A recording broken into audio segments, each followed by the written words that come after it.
大家好，本节介绍题花的绘制。在瑞能字板系统中，题花绘制步骤如下，可以分为4个步骤。第一步，题花色码绘制花型。在绘制好花型后，需要设置银塔下沙嘴。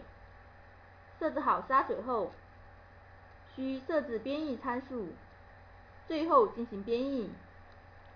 接下来，具体讲解每个步骤。第一步，题花色码绘制花型。题花色码可以分为2组，第一组题花色码为231至239，第二组题花色码为241至249。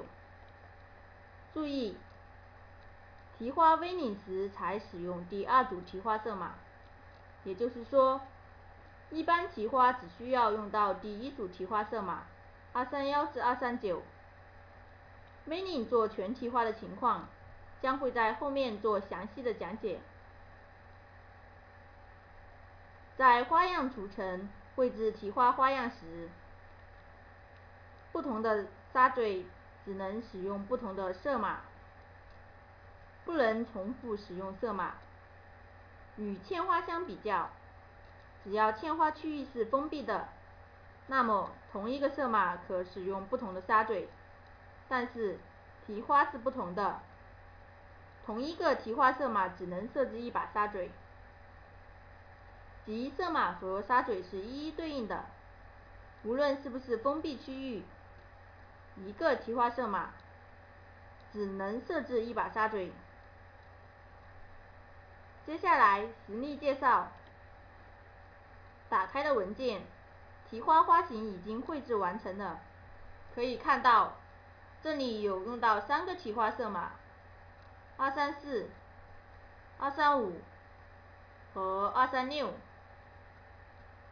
也可以使用231至239中其他3个色码，这里由于颜色搭配而选择这3个色码。绘制完成后，第二步需要设置银塔下沙嘴。银塔下沙嘴的设置和嵌花是类似的。首先点击编译按钮，打开银塔下沙嘴设置，进入沙嘴设置界面。接下来，在沙嘴右上方，按照色码设置沙嘴号，可指定沙嘴的编织顺序。在系统默认情况下，编织顺序是由色码的大小决定的。根据色码的大小，按从小到大的顺序进行编织，即231的沙嘴最先拆行编织，接着232的沙嘴拆行编织，以此类推。也可以强行指定沙嘴的编织顺序。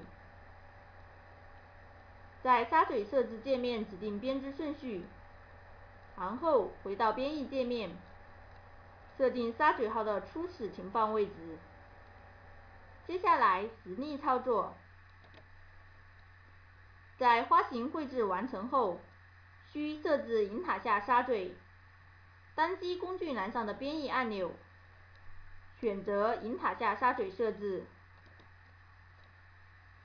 在沙嘴设置界面的右上方，根据题花色码设置沙嘴。这里用2、4、6 3把沙嘴。在编译时，默认情况下，编织顺序为234、235和236，即沙嘴的编织顺序为2号、6号、4号。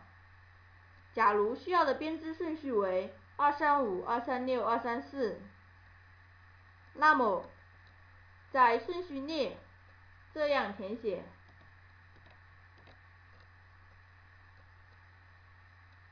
那么沙嘴的编织顺序为6号沙嘴先拆行编织，接着4号沙嘴拆行编织，最后2号沙嘴拆行编织。这就是沙嘴顺序的设定。确定。回到编译界面，设定沙嘴初始的位置。6号沙嘴放在右边或左边。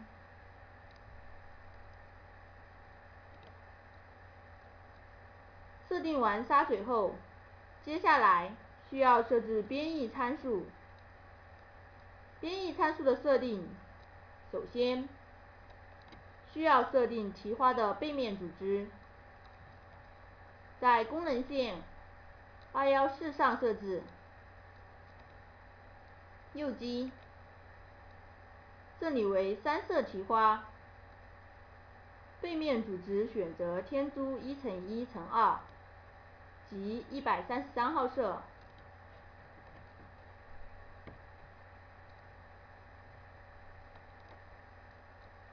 这就是提花背面组织的设定。不设定时，默认为浮现提花，即背面组织为空针。设置完背台组织后，由于这里选择的背面组织为天珠1×1×2，需设置的编译参数就比较少。可以不设置提花设置页面中的浮现处理，其他编译参数的设置与普通花样是一样的。这就是提花编译参数的设定。完成好提花绘制的步骤后，单击编译，可以看到编译后 CNG 行数为772行。反编译查看结果，这里为天竺1×1×2，沙嘴的编织顺序为6号沙嘴、4号沙嘴和2号沙嘴。